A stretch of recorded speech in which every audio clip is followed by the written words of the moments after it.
Welcome to Nac Edition. I'm Braille Brown.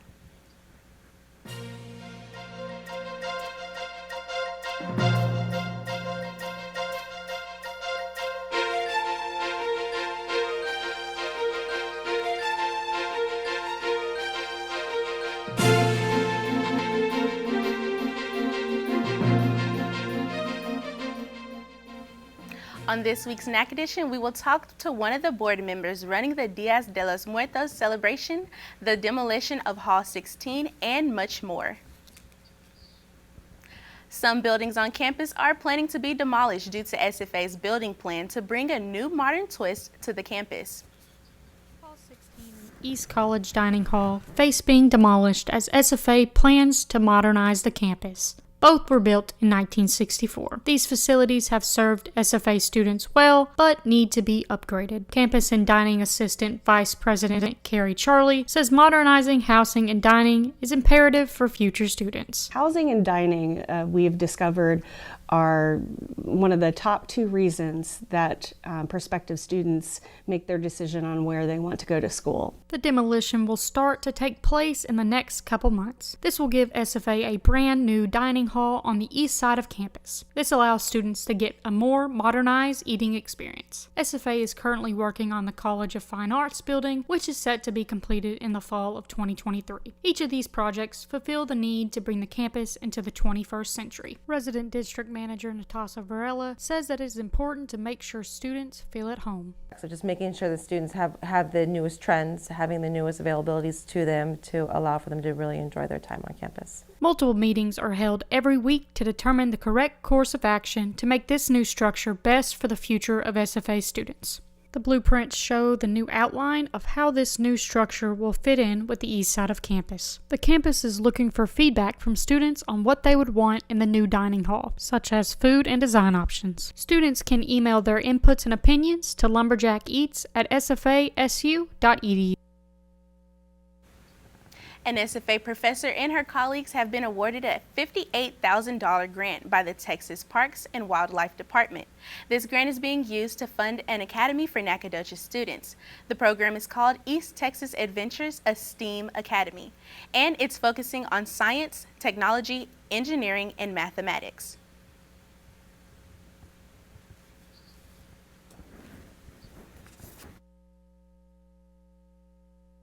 But we do want our students to know that being a park ranger or being a scientist in nature, exploring nature is a possibility for them. And so we try to provide opportunities for them to see others that look like them. Overnight adventures are available to all Nacogdoches middle and high school students in the office on their campuses. The trips for the fall have already passed, but there are 2 more planned for the spring that will take students to the Texas freshwater fisheries and to SFA's gardens. For more information, reach out to SFA's Dr. Sarah Shrub at shrubsm@sfasu.edu or visit the Texas Park Wildlife website at tpwd.texas.gov. Sign up as soon as possible to avoid missing out and experiencing what East Texas has to offer in STEAM. The Texas midterm elections are right around the corner. Here are some things that you need to know to be prepared for Election Day. Early voting is in effect from October the 24th to November 4th. Election Day is November the 8th. In Texas, there are 7 seats up for election. These include governor, lieutenant governor, attorney general, land commissioner, comptroller, and a seat on the Railroad Commission. Running for re-election this year is Republican Greg Abbott and against Democrat Beto O'Rourke. Voting takes place at the County Courthouse Annex, 203 Main Street, from 8 a.m. to 5 p.m. Monday through Friday. Last-minute early voting will take place on the 3rd and the 4th of November. Voters can go to any of these locations to cast their votes. To learn more information about voting and Election Day, visit www.co.nacogdoches.texas.us/election information. SFA Professor Peter Andrew tells what art means through the eye of an artist. Professor Peter Andrew is the head of the School of Arts Advertising program at SFA. However, his work does not stop there. Andrew was selected as the 12 by 12 artist for the Art Scholarship. He was selected as an artist for the auction through the benefactors Friends of Visual Arts, better known as the FVA. It's purely a labor of love, and all of the artwork in that show is donated by artists who were invited by the FVA in the community. Amongst the art that did contribute to the $12,000 and the $15,000 reward was Andrew's 12 by 12 watercolor painting entitled Entranced by Palms. Nature in my work, which is transcendent to me, it's the source of everything, every idea that we come up with. And so it's a celebration. Andrew noted that his love of art came from reflection within, and that progressive encouragement led him down a road where he could use confidence as well as skills to bring him to this field, as not only a professor, but as an artist as well. I'd like to find the best version of myself, and it's in the future. And so education takes us there, and art certainly takes us there. And part of that journey was asking, early on in life, asking myself the question, what can I do in a career sense that could do the most good for myself and others and do the least harm? And the arts took me there. Professor Andrews does have an upcoming project, and it's with the role-playing game Art.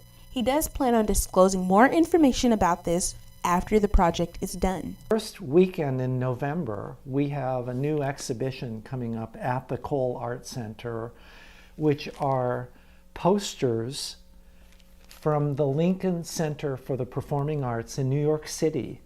To stay in touch with the SFA's art department, visit their website at art.sfasu.edu. Back to you, Anchor. Nacogdoches is holding their 9th annual Dias de los Muertos Festival on Saturday, November the 5th. This celebration started as a program at the Cole Arts Center, but it quickly outgrew its original space. Once the Nacogdoches Public Library took over its organization, the location moved to downtown around the square. Traditionally, families would celebrate the lives of those who passed by throwing parties and building ofrendas. The festival will combine many aspects of traditional celebrations, including having a parade, food vendors, and children activities. The celebration will also include special performances by Chickasaw Aztec dancers, Quetzalí Florico dance group, and the musical group The Habaneros. The celebration starts at 4 and will end at 8, and the streets will be closed during that time.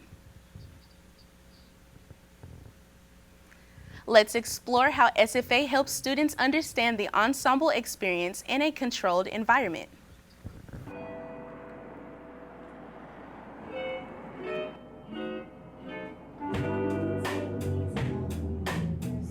SFA's sound recording technology program helps students understand the industry they are getting into, but the ensembles they can join give them much more practical experience outside of a classroom setting. Recently, playing at the Bonita Mill Room, the popular music ensemble and commercial music ensemble are getting that experience of setting up a live music gig. We had to move all this equipment and get it into the club, set it all up in just a few hours. And you have to do that every day when you're on the road. But I want them to learn how to run the band, and that's what they're being trained to do. And so that's what they're getting from this.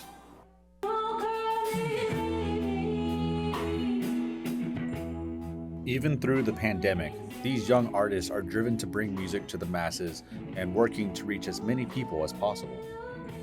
Before playing the Mill Room, we actually did virtual live concerts due to COVID. So we went to the studio, recorded our songs, put the videos together, and live streamed it on YouTube. So that was like my first time doing that. Some milestones and obstacles that we're trying to overcome and achieve is that we're trying to venture out to more places, venues, get the word out, perform for larger audiences to let them know that hey, we are a band formed at SFA. It seems like the opportunities for these ensembles will continue to grow. Back to you in the studio.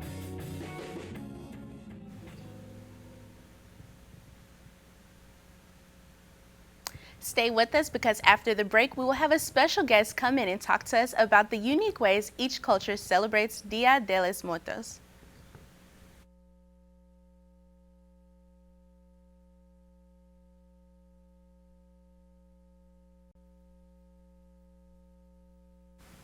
Welcome back to Nac Edition. With us here today is one of the coordinators organizing the Dias de los Muertos Festival in downtown Nacogdoches. Crystal Hicks, thank you for coming. I'm so happy to be here. So I just want to go ahead and get on to these questions because Dias de los Muertos is a very exciting thing in Nacogdoches. So can you just sort of tell us, after the 9th year, could you explain what is the impact that it has brought to this community? Well, so the Cole Arts Center began this program and they had it set behind their building. And really quickly, even from the first year, there were so many people that were interested in it that they knew that they were going to have to move locations. And so that's when the public library got involved because we want all parts of our community to be represented. And we have a very strong Hispanic community, and we want to learn more about that culture and to make sure that they feel invited and part of the community is central to what we have here in Nacogdoches. Okay, and you explained that it was important for you to basically include them in the community. So could you walk me through what exactly were the plans that y'all used to make sure that you were getting the culture, the Hispanic culture, accurate? Well, we put out a call for anybody in the community that was interested, and then we accept vendors, but also people who want to build ofrendas, people who want to demonstrate performances, the folklorico dancers, the Aztec dancers, and so we really get out of the way as much as possible and just provide the venue for the community to be able to share this with everybody else. Okay, and you mentioned the dancers, so could you sort of just let me know what activities are to be expected at this celebration? We have a couple of new things this year which we think are going to be super cute. Okay. Nettie Marshall Elementary has a folklorico dance group of little ones, and so they're going to dance for us, as well as McMichael Middle School.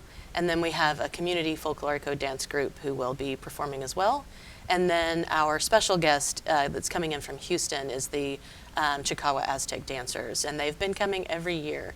And so they're sort of central. Everybody kind of comes to see our headlining group, and they love to visit here. They said that they will keep coming every year as long as we ask them. So. Okay, so did you feel like it was difficult to get new people to come in and basically be a part of the celebration, or did you feel like how did you feel about that? Actually, so the first year that we took it on, we had about 30 vendors, and that was similar to what they had had before, but we had a lot of visitors. So there were long lines and that kind of thing. We have well over 70 this year, so that's our biggest group so far. Plus, we have NISD, SFA groups as well that put on other special programs and booths. So we're well over that 70 mark. So, we've got a lot of community outreach and support on this project. Okay, so with so much involvement and so many years put into this, what do you feel like is one of your favorite memories of being a part of the celebration? Well, it always centers on the dancers, I think. We've had them in different locations. We've had them behind the CVB on the stage, but now we have them right in the intersection on Main Street. And so the crowd gets to gather around in a full 360, and it's really an amazing experience. Okay, and so what do you feel like is one of the challenges when putting together this event every year? What is one thing that you're like, oh my gosh, this is so difficult for me to do each and every time? That would be weather. We are outside, of course, so we're on the street. Over the weekend, the forecast showed a 50% chance of rain. Hopefully that's not going to be the case. It's looking better now. So it looks like we're going to have great weather for it, but that's always the biggest challenge. You can't control that. Okay. And what do you feel like is one of the easiest things to do when it comes to putting the whole event together? Getting to eat all of the fabulous food is pretty easy. I don't have a count on how many. We have 8 food trucks plus, many more, at least a dozen food vendors. So there'll be all kinds of things to try. And from sweets to savory to traditional to twists on that, pretty much you name it. So it's going to be a big time. Okay, and you mentioned the food, so of course I want to know, what do you feel like is your favorite dish or favorite meal to eat out there? Oh my gosh, the elote is always great. We have churros. That line is always 30 people deep, so there's lots of good food. Okay. And do you feel like, what do you feel like you could bring, something that's different that should be brought to the event? We would love to have more people bringing in their own takes on the ofrendas or the altars, or maybe working together to build one with a group or something like that. We always want to have more of the cultural element. So if anybody's interested in doing that, they can contact us at the library and we can get with them. It's free to do that. If we could, we'd pay you to do it because it's awesome. And you mentioned the ofrendas. So what do you feel like is some things that people bring or build for the event?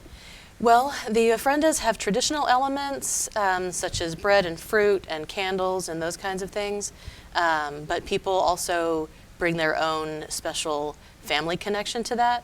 And so it varies really widely what people are going to do with it. But it is very touching. We have one in the library right now where library staff have put pictures of family members that have passed on, and it's in remembrance of them. So we always, want to bring it back. It's a lot of fun, a lot of good food, but there is a very real tradition behind it. Okay. And what do you feel like is something that you wish people knew about the holiday, but they may not know? That it's not connected to Halloween in any way. It suffers the unfortunate connection of being right after it, but it is a completely different celebration, and it is a celebration. It's a celebration of a life well lived rather than anything morbid. Okay. Well, I really appreciate you for coming in and speaking to us about the Dias de los Muertos. We'll be right back after the break, and once we return, we'll have a sit down with a unique buffet hidden in East Texas.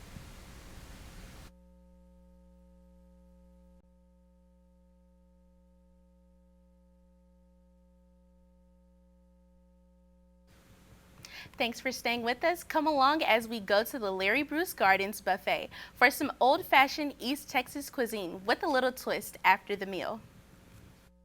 Hello and welcome to Larry Bruce Gardens, one of the many hidden gems located in East Texas. To some, it might be an ordinary restaurant buffet, but in actuality, it has a lot more to offer to its patrons.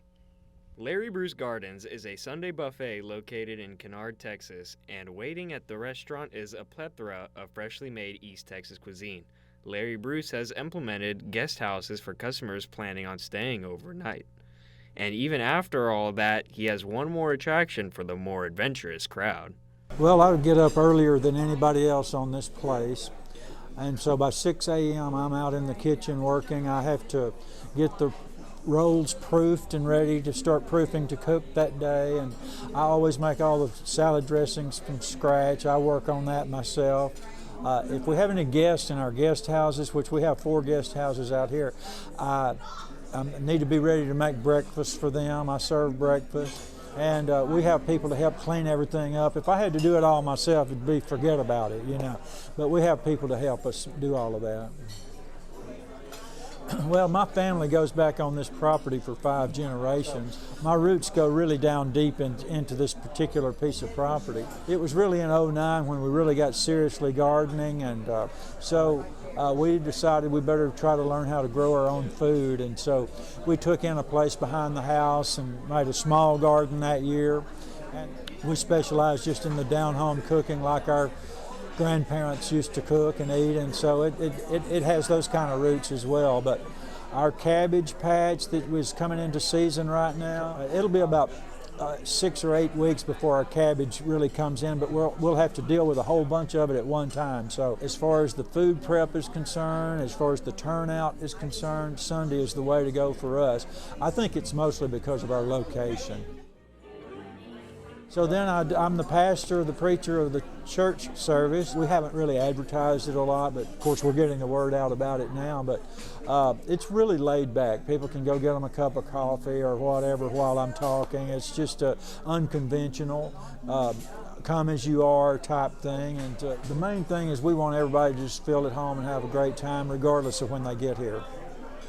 Folks we were dining with today are people we met. Good friends, and we met them here. They've been regularly here, and we kind of just merged our lunch. They'd have to be at their table, we'd be at ours, and we'd merge. And the regular folks here all pretty much know each other from being here, and we're all friends. We speak in the kitchen and all that. Just like a fellowship. There's an air and a spirit here of friendliness, and we never meet a stranger. It's always, hello, welcome, hi, good to see you again. And when customers finish their meal, there's still one last experience for them to enjoy at Larry Bruce Gardens.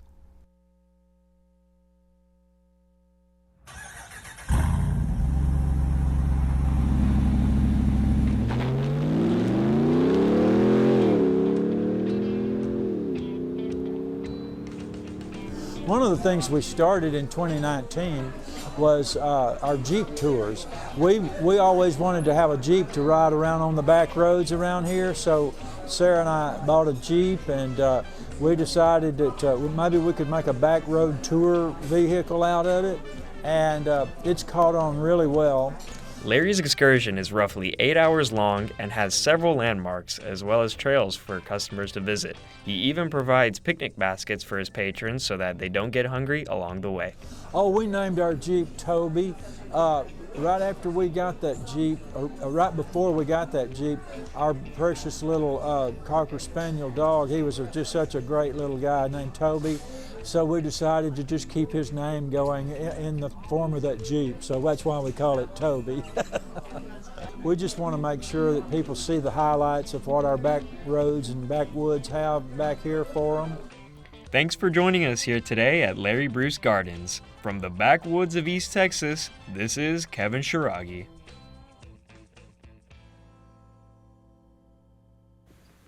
There's so much happening here in Nacogdoches, we couldn't fit it all into one show. So here's a fast round of events. Someone start the timer. So Strewstrom will be here tomorrow at the Millards Crossing Historical Village from 6 to 9 in the evening. Lone Star Trivia is tomorrow at the Fredonia Brewery at 6:30 to 8:30 in the evening. Music in the Garden tomorrow at the Cottage Wine Bar and Bistro from 7 to 8:30 in the evening. SFA School of Theater presents Lord of the Flies tomorrow through the 6th, and the SFA's School of Theater and the Dance from 7:30 to 9 in the evening. Picking on the Porch November the 4th and the 5th at the Front Porch Distillery from 7 to 10 in the afternoon. Bueno Fama Truck Store Show November the 4th at Downtown Street, Nacogdoches, and from 6 to 8 in the evening. Parker Column Live November the 5th at Nacogdoches County Exposition Civic Center starting at 7. We couldn't fit it all in, guys. Well, thanks for joining us, and we'll see you next time on Nac Edition. Have a great day.